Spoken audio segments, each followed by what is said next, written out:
The official rationale for U.S. military involvement in Syria repeatedly changed depending on the moment, the president, or simply what sounded best to the American people.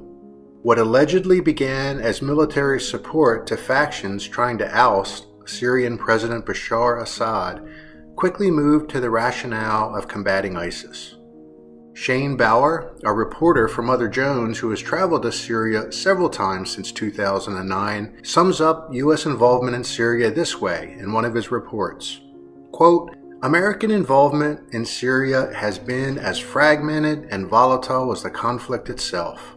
Official policy has gone from demanding that Assad step down to allowing him to stay in power as the opposition has grown weaker and groups hostile to the United States have flourished. The Obama and Trump administrations backed opposing armed factions. The CIA has spent billions of dollars in Syria, one of its costliest covert operations since it backed the Mujahideen against the former Soviet Union in Afghanistan.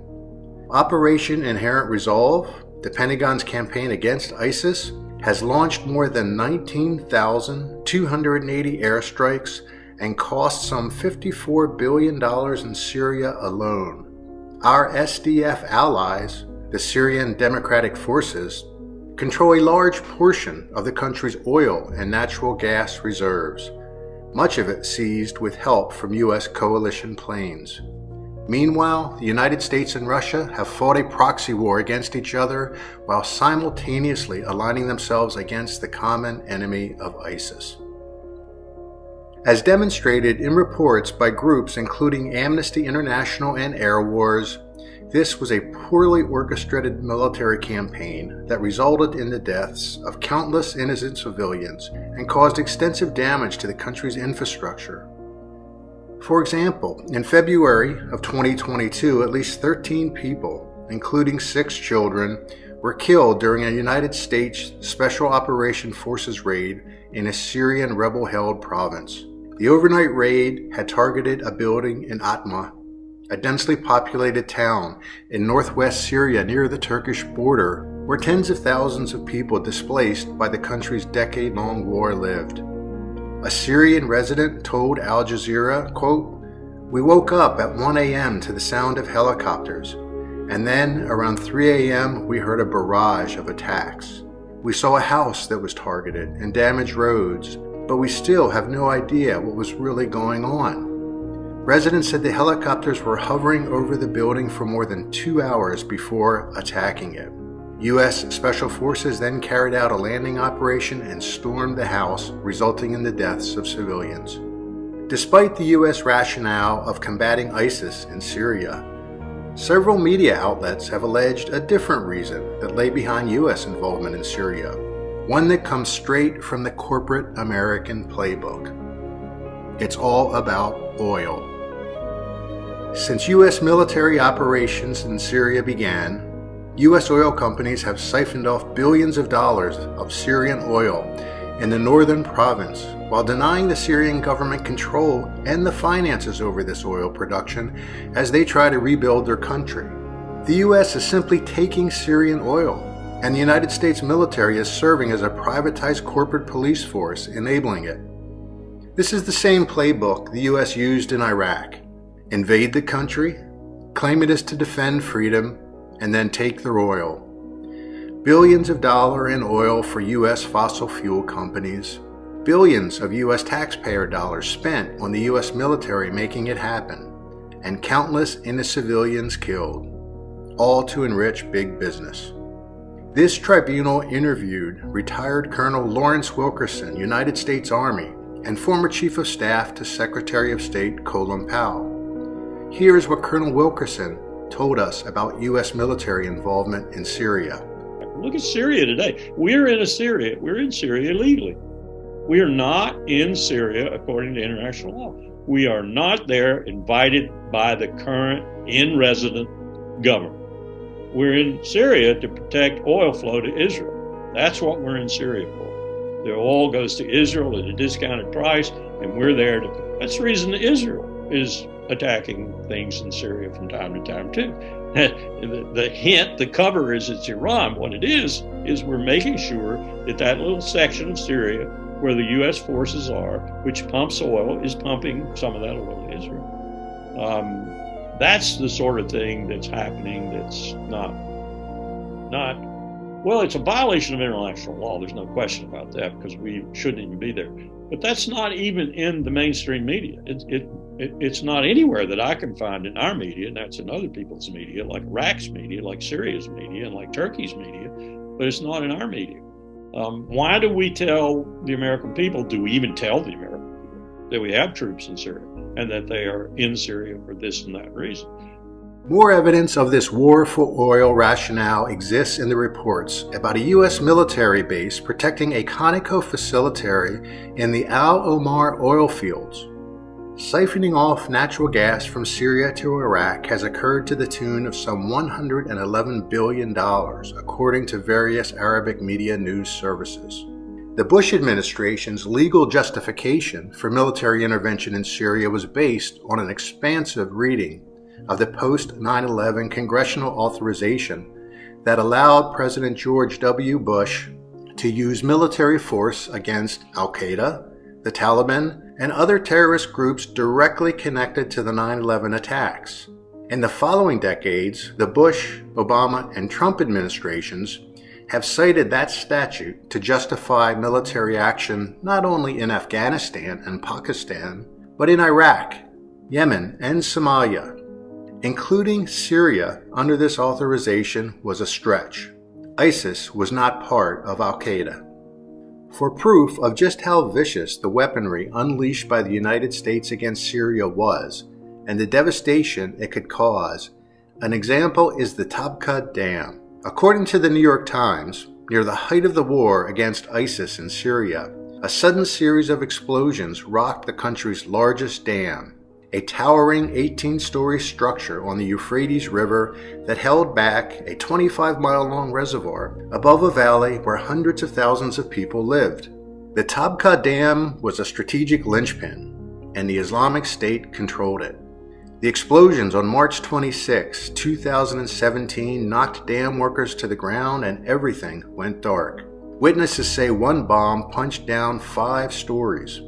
A fire spread and crucial equipment failed. The mighty flow of the Euphrates River suddenly had no way through. The reservoir began to rise, and local authorities used loudspeakers to warn people downstream to flee. The Islamic State, the Syrian government, and Russia blamed the United States. But the dam was on the U.S. military's no-strike list of protected civilian sites. And the commander of the U.S. offensive at the time, Lieutenant General Stephen Townsend, said allegations of U.S. involvement in bombing the dam were based on, quote, crazy reporting. In fact, members of a top-secret U.S. Special Operations Unit called Task Force 9 had struck the dam, using some of the largest conventional bombs in the U.S. arsenal, including at least one BLU-109 bunker buster bomb designed to destroy thick concrete structures. And they had done this despite a military report warning them not to bomb the dam because the damage could cause a flood that might kill tens of thousands of civilians. This is yet another example of the kind of total war the U.S. unleashes on other countries when it possesses such weapons of mass destruction. The city of Raqqa was just one of many Syrian cities suffering enormous destruction from the war. Before the conflict with ISIS, Raqqa was Syria's 6th largest city, with a population of almost 300,000 people. Raqqa was the first large Syrian city and provincial capital to fall to armed opposition groups during the crisis and subsequent conflict, which had engulfed the country since 2011. By July of 2013, ISIS had established a powerful presence in the city, and by that year's end, it had taken full control, following a large power struggle with other armed groups. The city remained under ISIS control until the summer of 2017, when the joint U.S. coalition SDF military campaign began to oust ISIS. Amnesty International and other sources demonstrated that coalition forces, led by the United States, failed to live up to their rhetoric in targeting ISIS and ended up instead terrorizing and killing civilians who had little to no affiliation with ISIS. According to a report from Amnesty International, the 4-month military operation to oust the armed group ISIS from Raqqa killed scores of civilians, injured many more, and destroyed much of the city. Homes, private and public buildings, and infrastructure were all reduced to rubble and damaged beyond repair. Residents were trapped as fighting raged in Raqqa's streets between ISIS militants and Kurdish-led Syrian Democratic Force fighters and U.S.-led coalition air and artillery strikes. Rasha Badran, an airstrike survivor, said, "I don't understand why they bombed us. Didn't the surveillance planes see that we were civilian families?" Shortly before the military campaign, U.S. Defense Secretary James Mattis promised a, quote, war of annihilation against ISIS, signaling an increase in intensity in the U.S.-led coalition's military campaign against the group. The impact on Syrian civilians was devastating. According to Amnesty International, coalition forces did not take adequate account of civilians present in the city and failed to take the precautions necessary to minimize harm to civilians and civilian objects. ABC News also reported on this.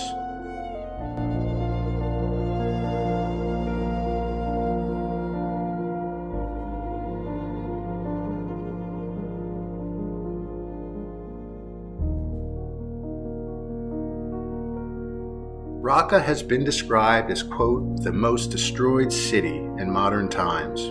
Some 11,000 buildings were destroyed. Despite a coalition made up of over 70 nations, the only countries to conduct airstrikes on and around Raqqa were the United States, Britain, and France. The U.S.-led coalition launched tens of thousands of strikes on Raqqa.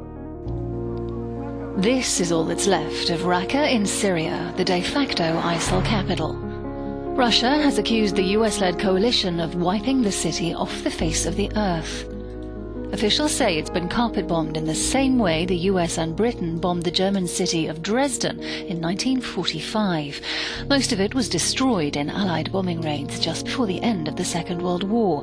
An estimated 25,000 were killed. The Russian Defense Ministry, which has itself repeatedly been forced to deny accusations from activists and Western politicians of bombing Syrian civilians, says it looks like the West is now rushing to provide financial aid to Raqqa to cover up evidence of its own crimes. The US-led coalition says it's careful to avoid civilian casualties in its bombings against ISIL in both Syria and Iraq. All allegations are investigated. Overall, the U.S.-led coalition is estimated to have killed thousands of civilians during this battle. In addition to the carpet bombing of Syrian cities by the U.S. coalition, the use of artillery-delivered white phosphorus by the United States coalition fighting ISIS has raised very serious questions about the protection of Syrian civilians. This is what a white phosphorus bomb explosion looks like. The plumes of smoke, when inhaled, cause sudden scarring of lungs, suffocate people to death, and melt flesh just like the napalm bomb. White phosphorus is a colorless or yellowish, translucent, wax-like substance that smells a bit like garlic and ignites on contact with oxygen. When used, it's characterized by a loud bang and a plume of bright white smoke. It can stay dormant in the ground, but exposure to air causes it to ignite immediately. Under the Chemical Weapons Convention, white phosphorus is not considered a chemical weapon, and is thus used on battlefields to make smoke screens, generate illumination, mark targets, or burn bunkers and buildings. But it is illegal to use it as an incendiary weapon in war zones and in heavily populated civilian areas. It burns fiercely and can inflict horrific injuries, kill and burn to the bone, and its usage constitutes a war crime. White phosphorus bombs were called Willie Pete and were used during World War I and World War II. The Pentagon acknowledged the use of white phosphorus munitions in the Iraqi city of Fallujah in 2004. In 2008-2009, it was used by Israel on civilian areas during its recurring military campaigns in Gaza. And in 2016, footage emerged of Russian warplanes targeting civilians in Syria's second-largest city of Aleppo using white phosphorus munitions. And now Ukraine has accused Russian forces of using white phosphorus bombs in the eastern region of Luhansk. According to Steve Goose of Human Rights Watch, quote, "This multi-purpose munition should never be used as an incendiary weapon to attack personnel or material in populated areas. Even when delivered from the ground, no matter how white phosphorus is used, it poses a high risk of horrific and long-lasting harm in crowded cities like Raqqa and any other areas with concentrations of civilians." The US-led coalition may have been guilty of war crimes for the use of white phosphorus in the heavily populated city. The Geneva Academy of International Humanitarian Law and Human Rights describes the white phosphorus as an incendiary and toxic chemical substance which can burn through skin, penetrating internal organs, and for which there is no antidote. The munitions used by US-led coalition fighters in Syria were manufactured by US companies, including the 4 defendants currently standing trial before this tribunal. For instance, the FA-18 Hornet fighter is manufactured by Boeing. Artillery rounds used in Raqqa, including M1156 guiding kits fitted to 155mm artillery rounds, are made by Raytheon. U.S. forces also supplied and used M777 howitzers made by Lockheed Martin, and BAE systems which fire 155mm shells, and high-mobility artillery rocket systems with GPS-directed 227 rockets manufactured by Lockheed Martin. A-10 Warthog ground assault aircrafts were joined in the fight by Reaper drones armed and made by General Atomics. The B-52 and the B-1 are made by Boeing. The F-16 and the F-35 fighter jets are made by Lockheed Martin. In total, the U.S. war industry produced a massive amount of weaponry that was deployed in Syria, killing countless civilians. As senior enlisted advisor to the Joint Chiefs of Staff, Sergeant Major John Wayne Troxell noted, the U.S., quote, fired more rounds in 5 months in Raqqa than any other Marine artillery battalion since the Vietnam War. To put all that artillery in monetary terms for the American taxpayer footing the entire U.S. war bill that spans the globe, the United States has spent more last year on defense than the next 10 nations combined. Corporate titans like David Calhoun, the CEO at Boeing, profit immensely from such public spending. In March of 2023, Boeing's annual filings revealed that CEO Calhoun received a base salary of $22.5 million in 2022, with an extra stack of shares worth some $15 million. These corporate CEOs have been lining their pockets accordingly.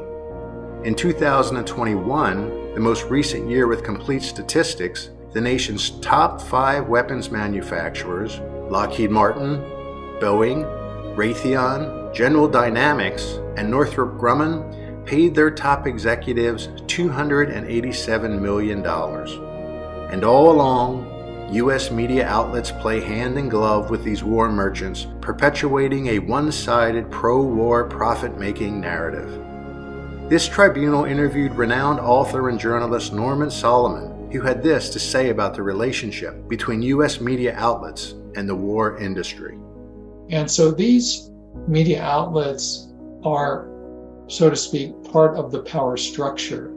And it's really, I think, artificial to draw a clear line between the governance that brings forth, as we've had now, more than 2 decades of continuous U.S. warfare in many countries.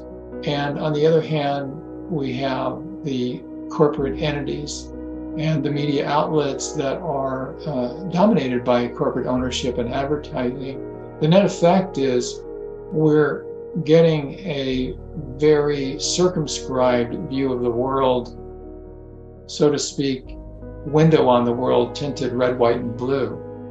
As if this squandering of U.S. resources were not enough, a disturbing addendum to U.S. military intervention in Syria is the fact that with so many U.S.-made weapons flowing into Syria, many were lost to the black market and ended up in the wrong hands. This is typical of U.S. military interventions. Between 2004 and 2005, the U.S. lost track of nearly 200,000 guns in Iraq alone. And so, human rights groups worry what will happen to all this weaponry when American troops withdraw from Syria. If recent history is any indication, weapons bought and paid for by U.S. taxpayers will play a violent and deadly role in the region long after U.S. forces come home.